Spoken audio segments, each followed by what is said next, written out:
ദൈവശബ്ദത്തിന് കാതോർത്താൽ തീർച്ചയായും ദൈവത്തിൻ്റെ കൃപ ലഭിക്കും. നോഹയ്ക്ക് യഹോവയുടെ കൃപ ലഭിച്ചു. ഒരു കാര്യം കൂടെ അവിടെ നമ്മൾ വായിക്കുന്നുണ്ട്. നോഹയുടെ 9-ാമത്തെ വാക്യം, നോഹയുടെ വംശപാരമ്പര്യം എന്നാൽ നോഹ നീതിമാനും തൻ്റെ തലമുറയിൽ നിഷ്കളങ്കനുമായിരുന്നു. അവൻ നീതിമാനായിരുന്നു, അവൻ നിഷ്കളങ്കനായിരുന്നു. എന്നാൽ അതിനോട് ചേർന്ന് പറയുന്ന ഒരു കാര്യമുണ്ട്, നോഹ ദൈവത്തോട് കൂടെ നടന്നു. ദൈവത്തോട് കൂടെ നടന്ന ഹാനോക്കിനെ കുറിച്ച് നമ്മൾ കേട്ടു. വേദപുസ്തകത്തിൽ 2 പേരെ കുറിച്ചാണ് ഇങ്ങനെ സ്പെസിഫിക് ആയിട്ട് പറഞ്ഞിരിക്കുന്നത്. ഞാൻ ചിലപ്പോൾ പറയാറുണ്ട്, ഹാനോക്കിനെ കുറിച്ച് നോഹയെക്കുറിച്ചുമാണ് പറഞ്ഞിരിക്കുന്നത്. ദൈവത്തോട് കൂടെ നടന്നു. ഇവർക്ക് 2 പേർക്കും ഭാര്യയും പിള്ളേരും ഉണ്ടായിരുന്നു. അപ്പം നമ്മുടെ കുടുംബം ഒരിക്കലും ദൈവത്തോട് കൂടെ നടക്കുന്നതിന് ഒരു തടസ്സമല്ല. എന്നാൽ അവൻ നീതിമാനായിരുന്നു. നോഹ തൻ്റെ തലമുറയിൽ നിഷ്കളങ്കനായിരുന്നു. നീതിമാനും തൻ്റെ തലമുറയിൽ നിഷ്കളങ്കനുമായിരുന്നു. തൻ്റെ തലമുറയിൽ, ആ തലമുറ മുഴുവൻ നശിച്ച തലമുറയാണ്. പക്ഷേ ആ തലമുറയിൽ 11-12 വാക്യങ്ങൾ നമ്മൾ കാണും. എന്നാൽ ഭൂമി ദൈവത്തിൻ്റെ മുമ്പാകെ വഷളായി, ഭൂമി അതിക്രമം കൊണ്ട് നിറഞ്ഞിരുന്നു. ദൈവം ഭൂമിയെ നോക്കി അത് വഷളായി എന്ന് കണ്ടു. സകല ജഡവും ഭൂമിയിൽ തൻ്റെ വഴി വഷളാക്കിയിരുന്നു. ആ തലമുറയിൽ നോഹ നിഷ്കളങ്കനായിരുന്നു. പലപ്പോഴും നമ്മളൊക്കെ പറയുന്നൊരു കാര്യമുണ്ട്, എൻ്റെ ബ്രദറെ, ഈ തലമുറയിൽ എങ്ങനെയാണ് വിശുദ്ധനായിട്ട് ജീവിക്കാൻ പറ്റുന്നതെന്ന്, ഈ സമൂഹത്തിൽ എങ്ങനെയാണ് വിശുദ്ധനായി ജീവിക്കാൻ പറ്റുന്നത്. പൊതുവേ നമ്മൾ ഓരോരുത്തരോട് പറയുമ്പോഴും അവർ പറയുന്നൊരു കാര്യമുണ്ട്, വിശുദ്ധനായിട്ട് ജീവിക്കണമെങ്കിൽ അങ്ങനെ ഒരു സാഹചര്യം വേണ്ടായോ. ഇത് എല്ലാ സാഹചര്യങ്ങളും എതിരാണ്. പക്ഷെ എല്ലാ സാഹചര്യങ്ങളും എതിരായിരുന്ന സമയത്താണ് നോഹ ആ തലമുറയിൽ, അന്നത്തെ ജനങ്ങൾ അത് വഷളായി കണ്ടു. സകല ജഡവും ഭൂമിയിൽ തൻ്റെ വഴി വഷളാക്കിയിരുന്നു. എന്നിട്ടും നോഹ ആ തലമുറയിൽ നിഷ്കളങ്കനായി നടന്നു എന്നുള്ളതാണ് നമ്മൾ കാണുന്നത്. ദൈവം നോഹയോട് സംസാരിക്കുകയാണ്. ആ തലമുറയിൽ ദൈവം നോഹയോട് സംസാരിക്കുകയാണ്.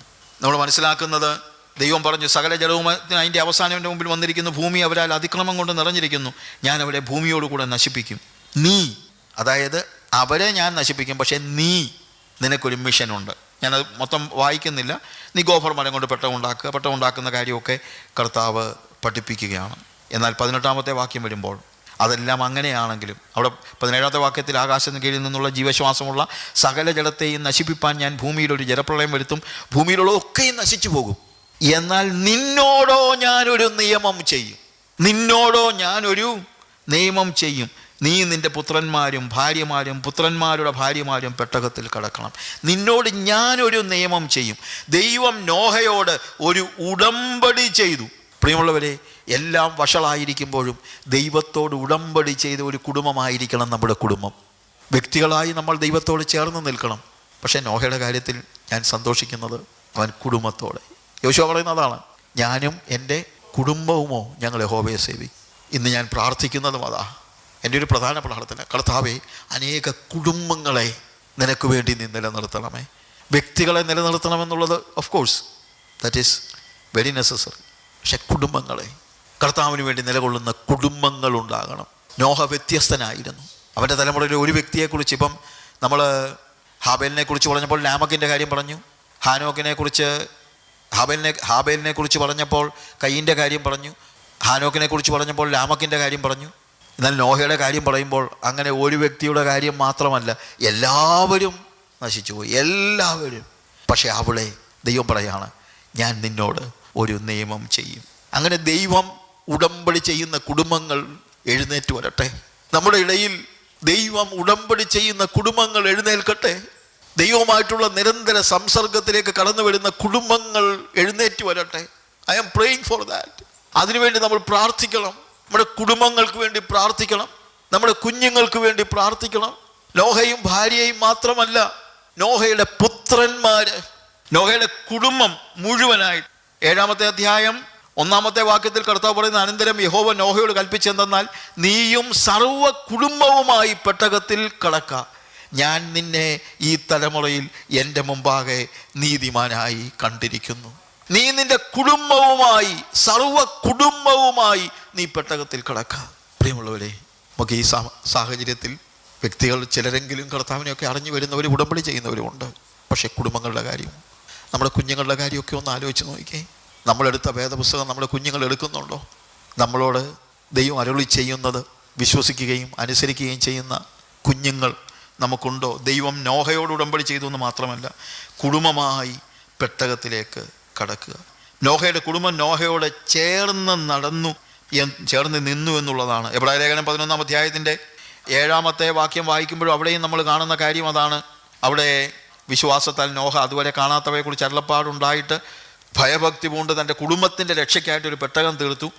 അതിനാൽ അവൻ ലോകത്തെ കുറ്റം വിധിച്ച് വിശ്വാസത്താലുള്ള നീതിക്ക് അവകാശിയായി തീർന്നു. തൻ്റെ കുടുംബത്തിൻ്റെ രക്ഷയ്ക്കായിട്ട്.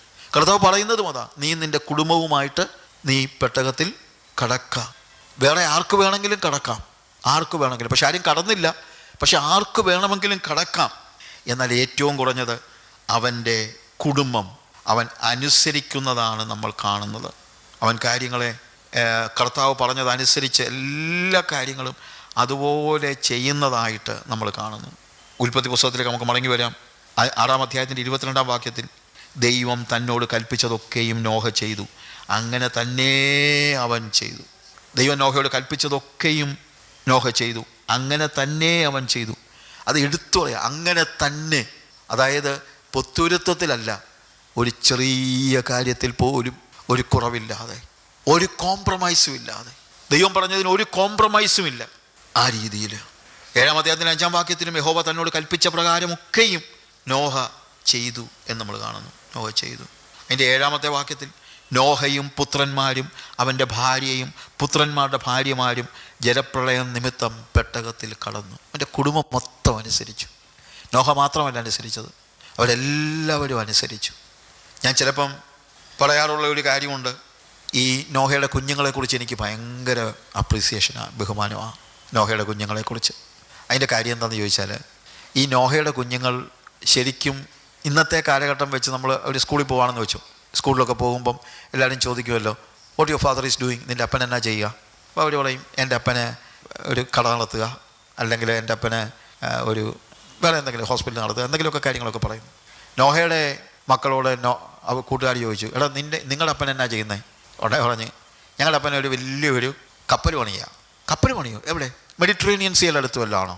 അല്ലല്ല, ഒരു മലയുടെ മുകളിലാണ്. മലയുടെ മുകളിൽ ആരെങ്കിലും കപ്പൽ പണിയോടാ? പറഞ്ഞു, എടാ കടലുള്ളിടത്തല്ലേ കപ്പൽ പണിയുണ്ടേ? ഞങ്ങളുടെ അപ്പൻ പറഞ്ഞു കപ്പൽ പണിത് കഴിയുമ്പം കടൽ ഇങ്ങോട്ട് വന്നോളൂ എന്ന്. ചോദിച്ചു, കടൽ ഇങ്ങോട്ട് വരുമോ? കടൽ ഇങ്ങോട്ട് വന്നോളൂ എന്ന്. അതെങ്ങനെയാണ് കടൽ മുകളിലോട്ട് വരുന്നത്? അത് മുകളിൽ നിന്ന് വെള്ളം താഴോട്ട് വീഴുമെന്ന് പറഞ്ഞു. അന്ന് മഴ പെയ്യുന്നില്ല, നമ്മൾ മനസ്സിലാക്കണം. ഉടനെ കൂട്ടുകാരൊക്കെ പറഞ്ഞെന്താണെന്നറിയാമോ? നല്ല പിള്ളേരാണ്, പക്ഷെ പറഞ്ഞിട്ട് എന്നാ കാര്യം, അപ്പന് ഭ്രാന്ത് പിടിച്ചു പോയി. ഇപ്പം ഒരു ഭ്രാന്തൻ്റെ മക്കളെന്നാണ് ഒരു പക്ഷേ നോഹയുടെ മക്കൾക്ക് അവിടെ കിട്ടിയതായ പരിഗണന. പക്ഷെ അവർക്കൊരു കാര്യം അറിയാമായിരുന്നു, ഞങ്ങളുടെ അപ്പൻ ഭ്രാന്തനൊന്നുമല്ല, ഞങ്ങളുടെ അപ്പനോട് ദൈവം സംസാരിക്കുന്നുണ്ട്. ഞങ്ങളുടെ അപ്പൻ വെറുതെ പറയുന്നതല്ല, ദൈവത്തിൻ്റെ വാക്കുകളാണ് ഞങ്ങളുടെ അപ്പൻ ഞങ്ങളോട് സംസാരിച്ചത്. അത് നടക്കും. ദൈവമാണ് എൻ്റെ അപ്പനോട് സംസാരിച്ചത്. ഞാൻ ചിലപ്പോൾ പറയാറുണ്ട്, ഒരു മനുഷ്യൻ്റെ ജീവിതത്തിലെ ഏറ്റവും വലിയ ഭാഗ്യം അവൻ്റെ മക്കൾ പറയുകയാണ് എൻ്റെ അപ്പനോട് സംസാരിക്കുന്നത് ദൈവമാണെന്ന് വിശ്വസിക്കുന്നതാണ് ഏറ്റവും വലിയ ഭാഗ്യം. അങ്ങനെ നോഹയുടെ മക്കൾ അവനോട് കൂടെ നിന്നു എന്നുള്ളതാ നമ്മൾ മനസ്സിലാക്കുന്നത്. കൂടെ നിന്നു. അതിനുശേഷം നമ്മൾ 13 മുതലുള്ള വാക്യങ്ങൾ വായിക്കുമ്പോൾ, അന്ന് തന്നെ നോഹയും നോഹയുടെ പുത്രന്മാരായ ശേമും ഹാമും യാഫത്തും നോഹയുടെ ഭാര്യ അവൻ്റെ പുത്രന്മാരുടെ 3 ഭാര്യമാരും പെട്ടകത്തിൽ കടന്നു. അവരും അതത് തരം കാട്ടുമൃഗങ്ങളും അതത് തരം കന്നുകാലികളും നിലത്തിഴയുന്ന അതത് തരം ഇഴജാതിയും അതത് തരം പറവകളും അതത് തരം പക്ഷികളും തന്നെ ജീവശ്വാസമുള്ള സർവ്വജടത്തിൽ നിന്നും ഈരണ്ട് നോഹയുടെ അടുക്കൽ വന്ന് പെട്ടകത്തിൽ കടന്നു. മൃഗങ്ങൾ വരെ അനുസരിച്ചു. പക്ഷേ നോഹയുടെ തലമുറയിലെ ഒറ്റ മനുഷ്യൻ പോലും അതനുസരിച്ചില്ല. അവൻ നീതിപ്രസംഗി എന്നാണ് നോഹയെക്കുറിച്ച് നമ്മൾ വായിക്കുന്നത്. അവൻ എല്ലായിടത്തും പോയി പറഞ്ഞതാ, പറയാതിരുന്നൊന്നുമില്ല. അവന് കിട്ടിയ സന്ദേശം അവൻ ജനങ്ങളെ അറിയിച്ചെങ്കിലും ആരും അത് വിശ്വസിച്ചില്ല. ദൈവം അവനോട് കൽപ്പിച്ചതുപോലെ അകത്ത് കടന്നവ സർവ്വജലത്തിൽ നിന്നും ആണും പെണ്ണുമായി കടന്നു. യഹോവ വാതിൽ അടച്ചു. അതിനുശേഷമാണ് ജലപ്രളയം ഉണ്ടാകുന്നത്. 8-ാം അധ്യായം നമ്മൾ വായിക്കുമ്പോൾ ദൈവം നോഹയെയും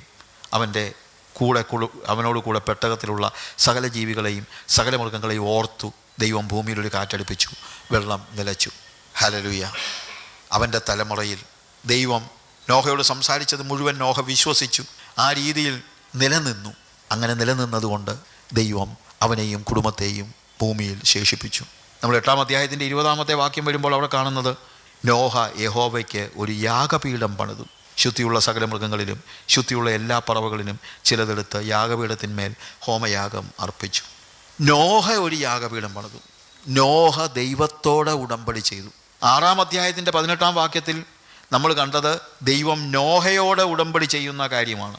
അവിടെ നമ്മൾ വായിച്ചിട്ടുണ്ട്, നിന്നോടോ ഞാനൊരു നിയമം ചെയ്യും, ഉടമ്പടി ചെയ്യും. പക്ഷേ ഇവിടെ നമ്മൾ കാണുന്നത് 8-ാം അധ്യായത്തിൽ വന്നപ്പോഴത്തേക്ക് അതിൻ്റെ 20-ാമത്തെ വാക്യത്തിൽ നോഹ യഹോവയ്ക്ക് ഒരു യാഗപീഠം പണിതു. ഇപ്പോൾ യാഗപീഠം പണിയുന്നത് നോഹയാണ്. നോഹയെ ദൈവം തിരഞ്ഞെടുത്ത് കഴിഞ്ഞപ്പോൾ ദൈവം പറഞ്ഞു, ഞാൻ നിന്നോടൊരു ഉടമ്പടി ചെയ്യും.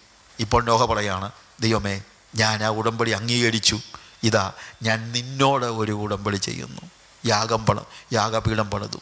കർത്താവ് നോഹയോട് ഉടമ്പടി ചെയ്തു, നോഹ യഹോവയോട് ഉടമ്പടി ചെയ്തു. ഇതാണ് ക്രിസ്തീയ ജീവിതം എന്ന് പറയുന്നത്. ആദ്യം ദൈവം നമ്മളോടാണ് ഉടമ്പടി ചെയ്യുന്നത്. എന്നാൽ നമ്മുടെ ഭാഗത്ത് നിന്ന് നമ്മൾ ദൈവത്തോട് ഉടമ്പടി ചെയ്യുന്നതായ അവസ്ഥ.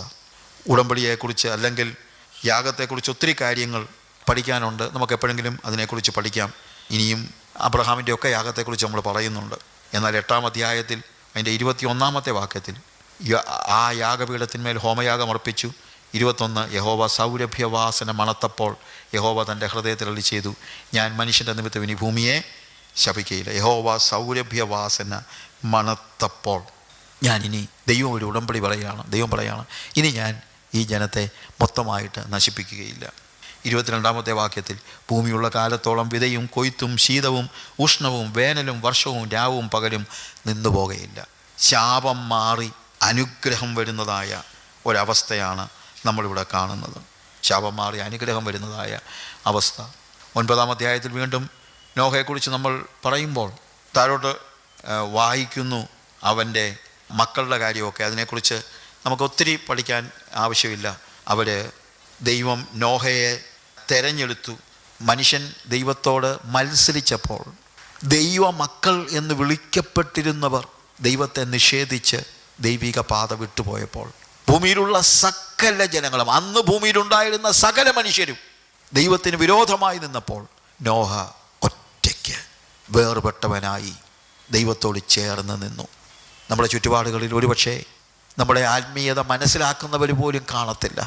അവരൊരു പക്ഷേ നമുക്ക് ഭ്രാന്താണെന്ന് പറഞ്ഞു കാണും. നോഹയ്ക്ക് ഭ്രാന്താണെന്നായിരിക്കും അന്നത്തെ ആൾക്കാർ പറഞ്ഞത്. ആയിക്കോട്ടെ, പക്ഷേ ദൈവവുമായി ഉടമ്പടി ചെയ്യുന്നവനായ നോഹ, ദൈവം നോഹയോട് ഉടമ്പടി ചെയ്തു, നോഹ ദൈവത്തോട് ഉടമ്പടി ചെയ്തു. പ്രിയമുള്ളവരെ, നമുക്ക് വ്യത്യസ്തരാകാം.